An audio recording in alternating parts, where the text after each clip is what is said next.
प्यारे साथियों, good morning, सुप्रभात। आइए आज बात करते हैं हम प्रीपोजिशन थ्रू। थ्रू एक प्रीपोजिशन के रूप में इसके भिन्न भिन्न अर्थों को समझते हैं और इसके प्रयोगों को समझते हैं। देखते हैं थ्रू।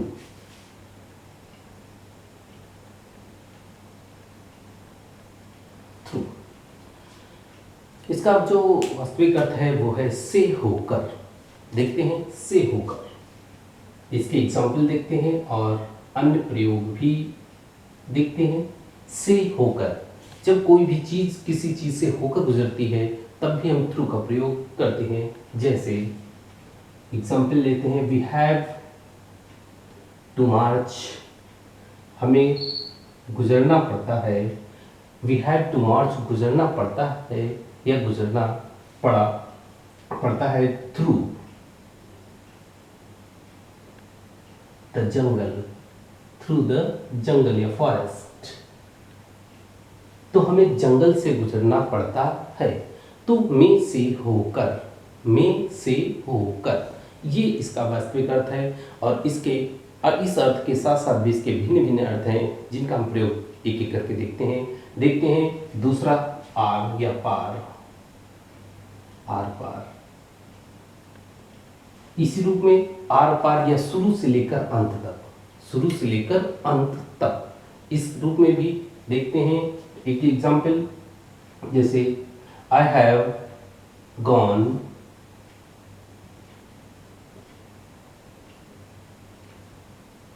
थ्रू द बुक, मैं किताब में से होकर गया।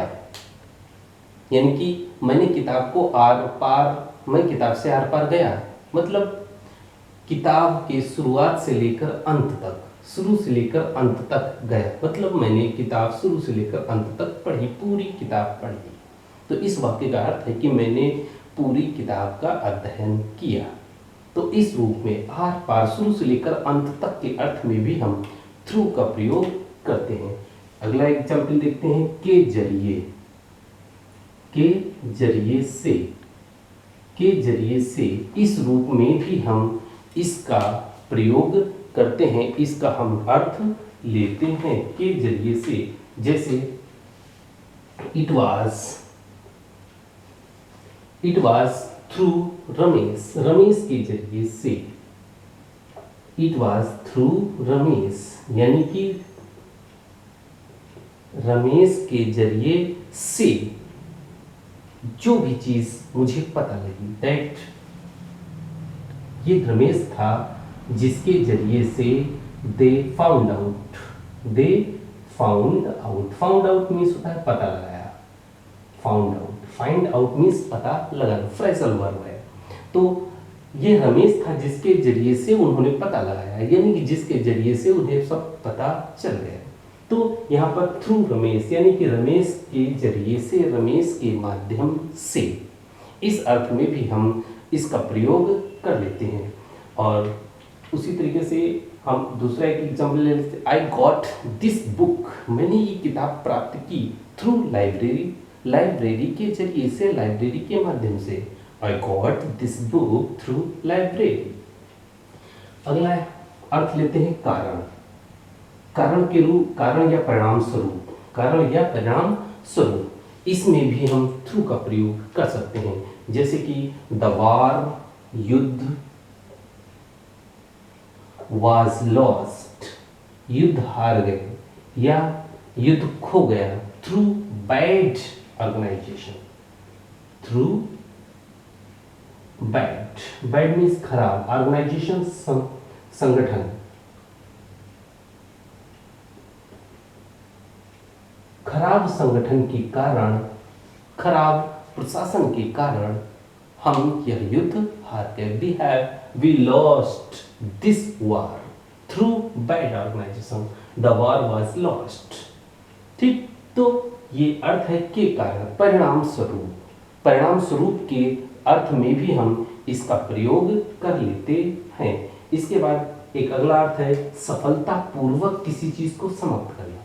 सफलतापूर्वक जब किसी चीज को समाप्त करते हैं तब भी हम थ्रू का प्रयोग कर सकते हैं। समाप्त करना। कैसे? सफलतापूर्वक। सफलतापूर्वक जब कोई चीज समाप्त करते हैं, जैसे देख लेते हैं, did you get the examination, oh sorry, did you get through the examination, through the examination. तो इस तरीके से सफलतापूर्वक एग्जाम समाप्त करना। थ्रू द एग्जामिनेशन का मतलब सफलतापूर्वक परीक्षाएं समाप्त करना। डिड यू गेट, क्या तुमने प्राप्त कर ली सफलतापूर्वक परीक्षाएं खत्म, क्या तुमने सफलतापूर्वक परीक्षाएं समाप्त कर ली।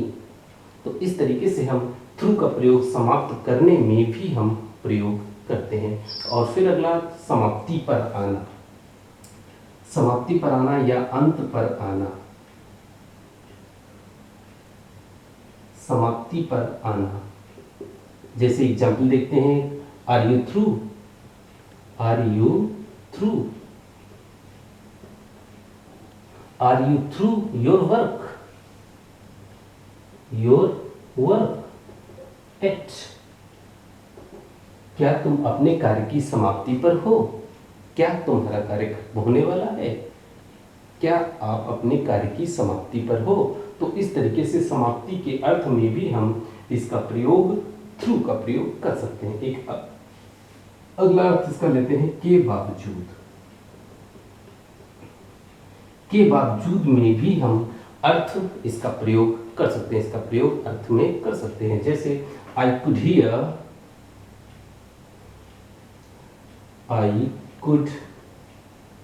हियर, मैं सुन सका, हिज वॉइस, उसकी आवाज, मैं उसकी आवाज को सुन सका, मैं उसकी आवाज को सुन सका, थ्रू अ नॉइज, शोर के बावजूद, थ्रू अ नॉइज, हम उस शोर के बावजूद भी उसकी आवाज सुन सके। Through a noise, through a noise का मतलब शोर के बावजूद, शोर के बावजूद भी मैं उसकी आवाज को सुन सका। तो इस तरीके से ये थ्रू के अर्थ हैं और उनके प्रयोग हैं। उम्मीद करते हैं आपको समझ में आ रहे होंगे। अब इसके बाद हम देन की बात कर लेते हैं। देन प्राय तुलना के लिए प्रयोग किया जाता है। तुलना के अर्थ में, तुलनात्मक, तुलना, जब किसी चीज की तुलना करनी होती है तब हम देन का प्रयोग करते हैं, देन प्रीपोजिशन का प्रयोग करते हैं। जैसे ही इज लॉन्गर देन आई, वह मुझसे अधिक लंबा है। यहाँ पर ही और आई की तुलना हो रही है। जब दो की तुलना हो रही है तब भी हम देन का प्रयोग करते हैं। और प्रायः देन तुलना के रूप में कॉम्परेटिव डिग्री ऑफ एडजेक्टिव में प्रयोग किया जाता है, इसको ध्यान दें। दूसरा एग्जाम्पल देख लेते हैं, more than 50 books, more than 50 books are there in my library. More than 50 books, 50 book से अधिक। तो यहाँ पर तुलनात्मक अर्थ है, तो देन का प्रयोग हम इस अर्थ में भी करते हैं। इसके अलावा एक और प्रयोग इसका देखते हैं, अंतर। जब किसी चीज का अंतर निकालना होता है तब भी हम इसका देन का प्रयोग करते हैं। देखते हैं, जैसे students other than, students other than urban, other than the urban, यानी कि अर्बन छात्रों के अतिरिक्त जितने भी स्टूडेंट्स हैं वो नीड नॉट, उन्हें जरूरत नहीं है, apply the post, apply for the post.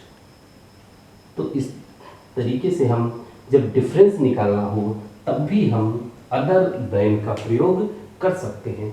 Urban के अतिरिक्त विद्यार्थियों को इस नीड नॉट जरूरत नहीं है इस पोस्ट के लिए अप्लाई करना। तो यहाँ पर केवल अर्बन के जितने भी स्टूडेंट्स हैं वो इस पोस्ट के लिए अप्लाई कर सकते हैं, बाकी अप्लाई नहीं कर सकते। तो देन के प्रयोग खासकर तुलनात्मक अर्थ में आता है और फिर कभी कभी इसका प्रयोग हम अंतर निकलने के लिए भी प्रयोग कर लेते हैं। तो इस तरीके से ये आपके दो प्रीपोजिशन है, थ्रू और देन, जिनका प्रयोग हमने आपको समझाया, अर्थ समझाया, और आपने ये पूरा वीडियो देखा है तो समझ में भी आया होगा। और इसको आप बराबर प्रयोग करते रहें, अपने यूज़ में लाते रहें, तभी इन चीज़ों को आप अपने माइंड में सेटअप कर सकते हैं। धन्यवाद।